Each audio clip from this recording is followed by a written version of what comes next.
Alright, welcome back to a stressful end to a week at RMS.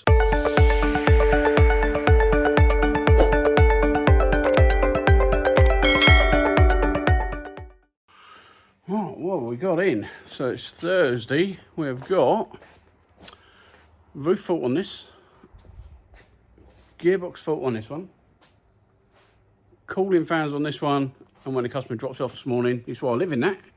So not when it's working here, it's not. So what am I going to do? What else have we got? Audi.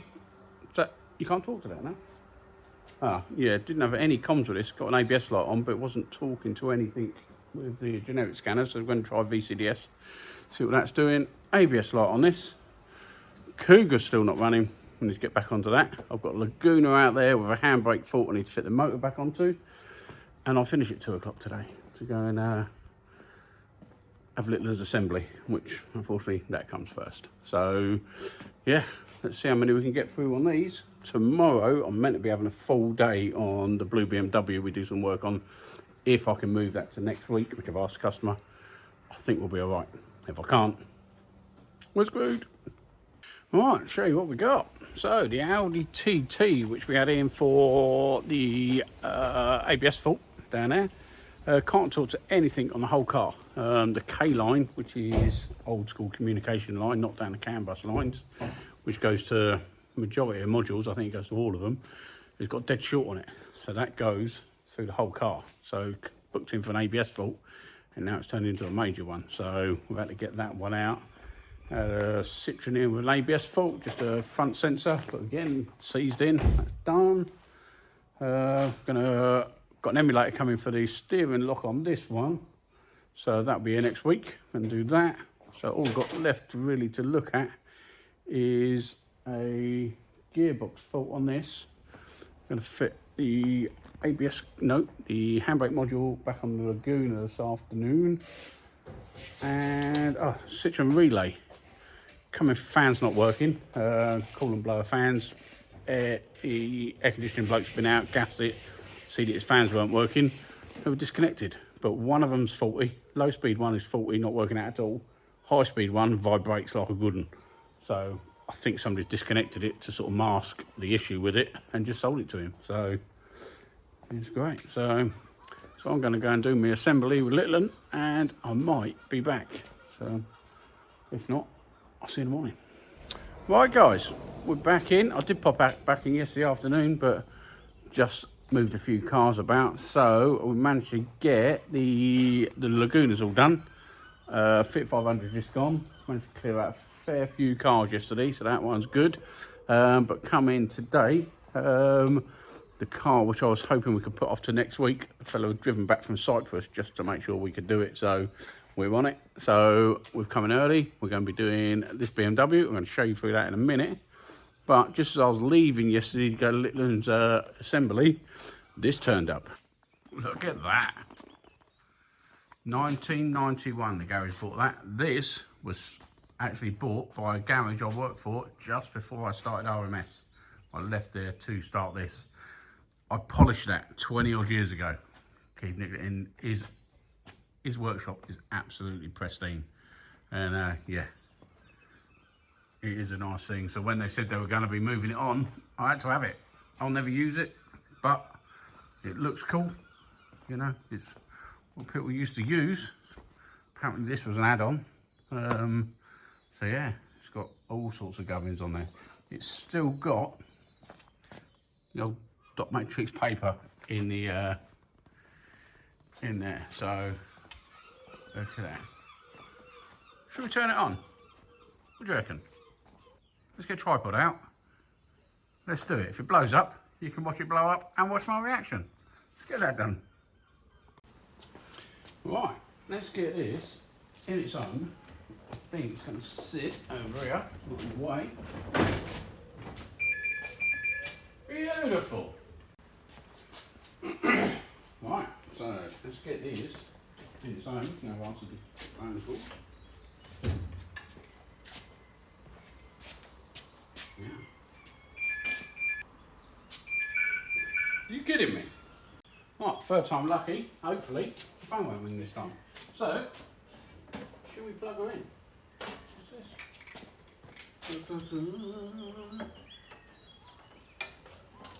Got a plug.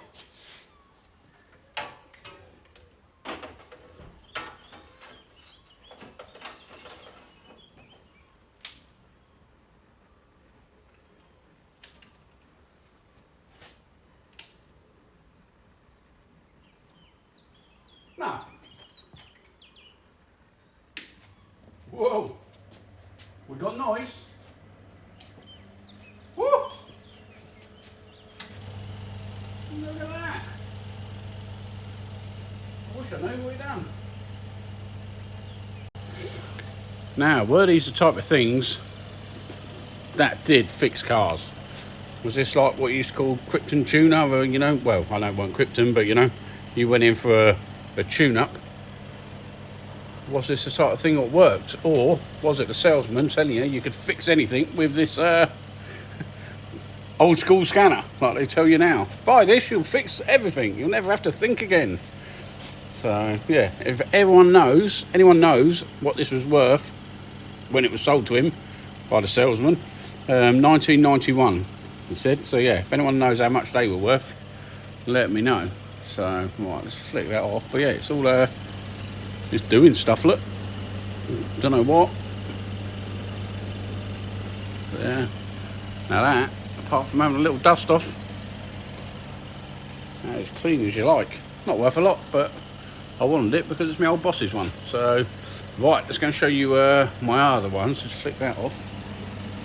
I did show them on one of my other videos, but I picked this one up a couple of weeks ago.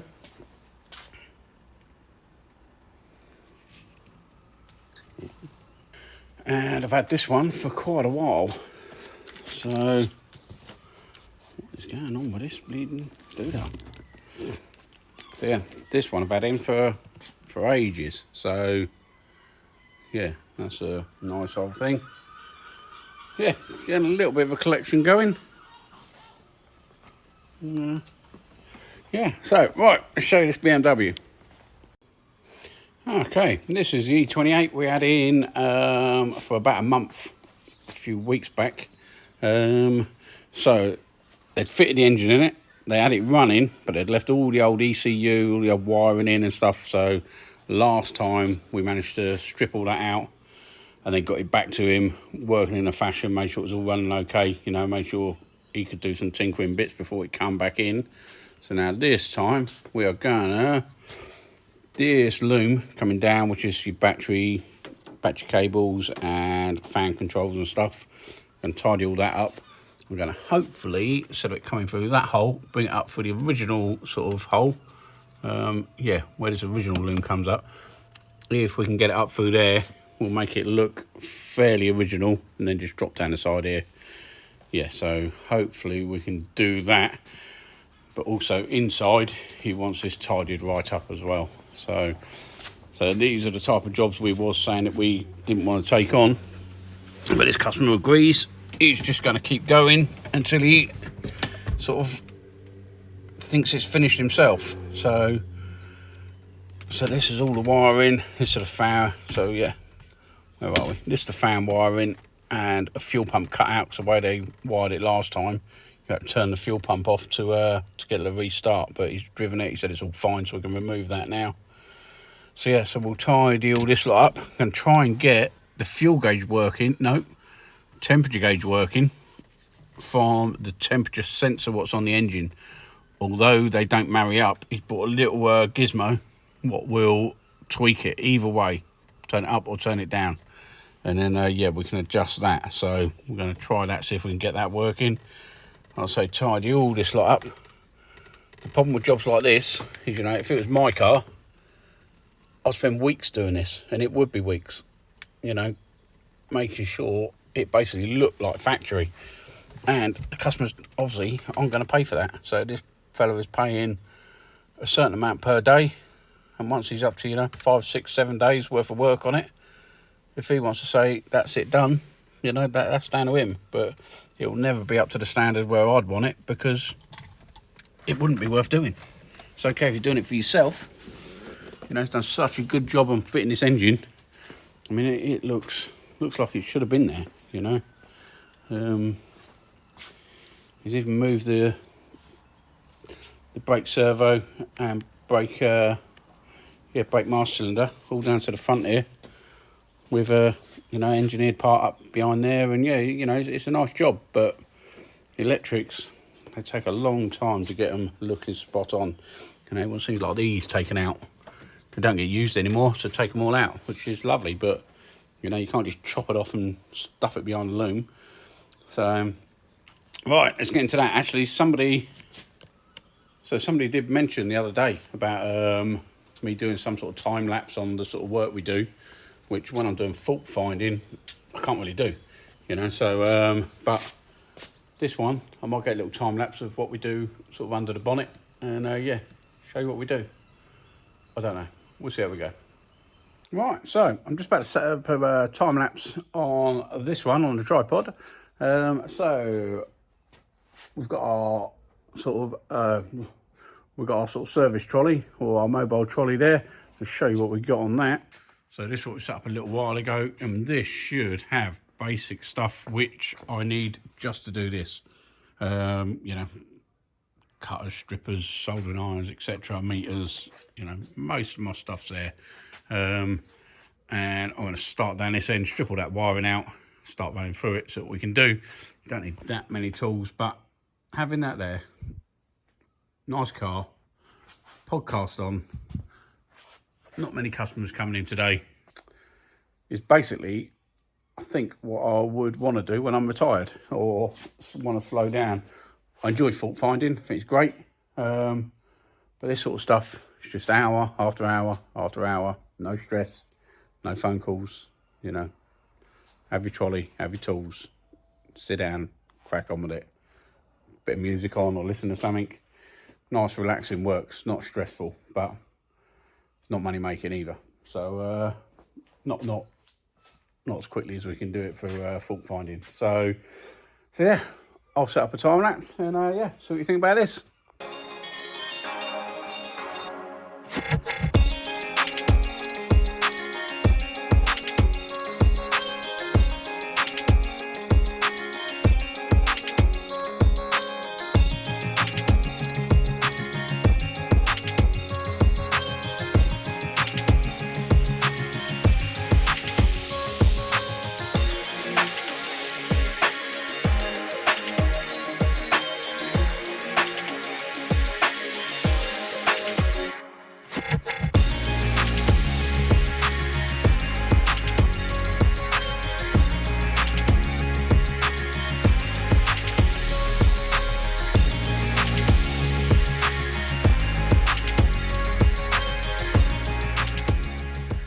So we've got everything stripped back into there now.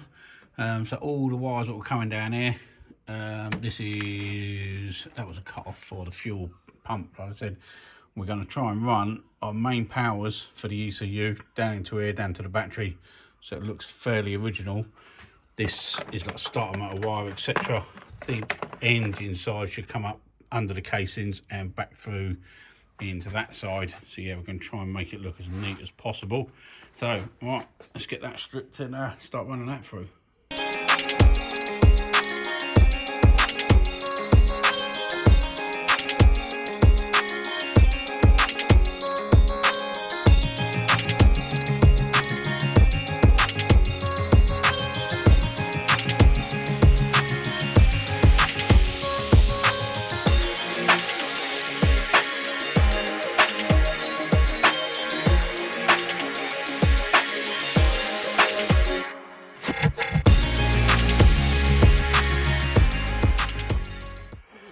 And this is the hard job about taking over somebody else's work. So the main live what come from the battery on this one has been spliced into, but yeah. So yeah, not the best of jobs. So yeah, if we'd have left that just tucked up in the loom, what looked okay, that could have been a bit of an issue. So always best to check it all the way through.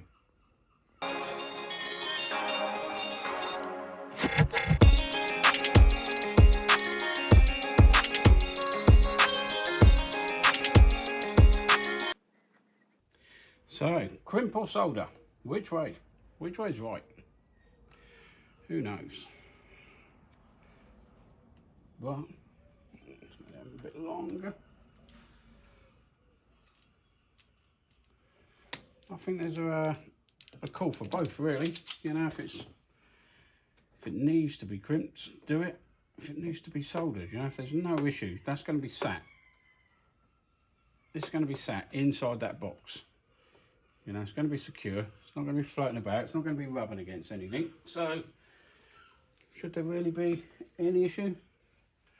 So, that is our Ryobi cordless. And this is some thick old wire, you know. Let's see how long that takes to solder. Look at that heat penetration. It's good, nice. And look. So that's managed to take it all the way through 3. I don't know what gauge wire that is. 18 gauge maybe. And that whole thing is molten now. Don't worry, I'll touch it, so you know that it's gone right the way through it.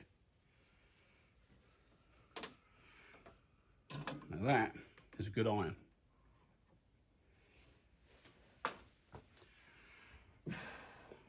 Don't pull your heat shrink up too quickly, because it'll... Okay.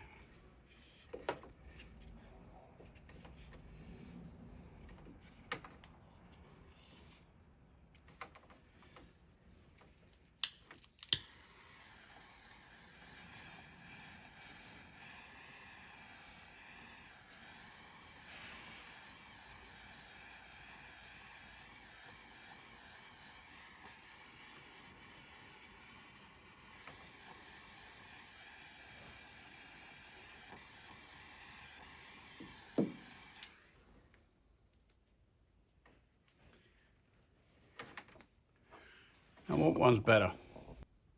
That or this? Let me know.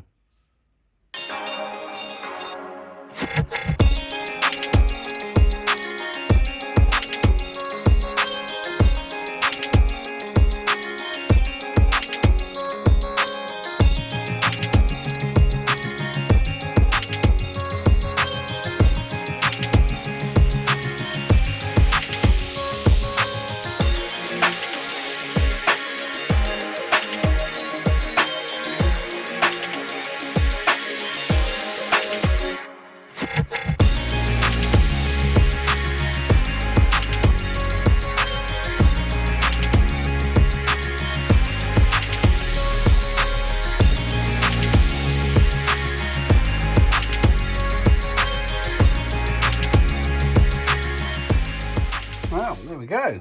So all them wires, that's not wire, that's just so all them wires that were coming down here earlier have now all been brought straight into the fuse box. Main live out the fuse box, they'll go direct to there. You know, that's going to look factory. So we're not going to do these fan wiring until we've got it all done, but these two, start motor wire, once we tidy them up, we're going to actually take them through the loom, through the engine loom, and back into the ECU side. So yeah, down here you got car loom and engine loom, so we're going to separate all them, make all that look tidy. So, but you know, that takes sort of 4 hours work to do that. You know, you could have just run it in some trunking, cable tied it up, but you know, the customer wants it nice. So there we go. Right, so I'm going to quickly throw these ones in there, get it back up and running, and give it a quick tidy up inside, and we'll go from there. Right, so there's that all done. Managed to earth that up there and tidy up behind here.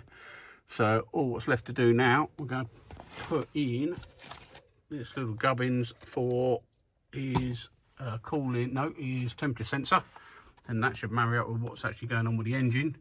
Hopefully get the rev counter working, and then yeah, we can get all the bottom of the dash in. I shall show you that a lot. So yeah, that looks proper factory. Then once we've got he's going to fit a Kenlo controller this side, hopefully. Then we can run that wire in, probably get rid of all this relay. And And then that should look pretty suave as well. Let's get it started, so you can see what it's like.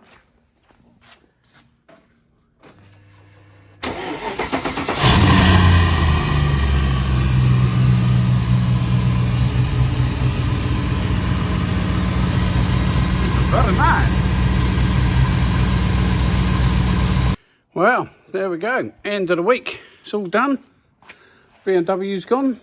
A load of cars have been cleared out. So yeah, got very little out in the yard. Mercedes radio's turning up next week, so that'll be done. Honda's going next week. Honda's going. That's the last one to do. So yeah, Kangaroo's dead. He hasn't picked that up yet. That's about it. Just waiting for some parts. So yeah, so tomorrow we're going up to Impact Diagnostics. That's our first RMS on tour. And then yeah, we'll see how that one goes. See if you like it. And if you can, you know what I'm going to ask? If you can, bang the subscribe button, like button, notification bells, all that crap. Apparently you meant to ask for this. So yeah, so watch out for the video from Impact Diagnostics, see what they're selling. And then yeah, thanks for watching. See you after the Impact Diagnostic one. Cheers, guys.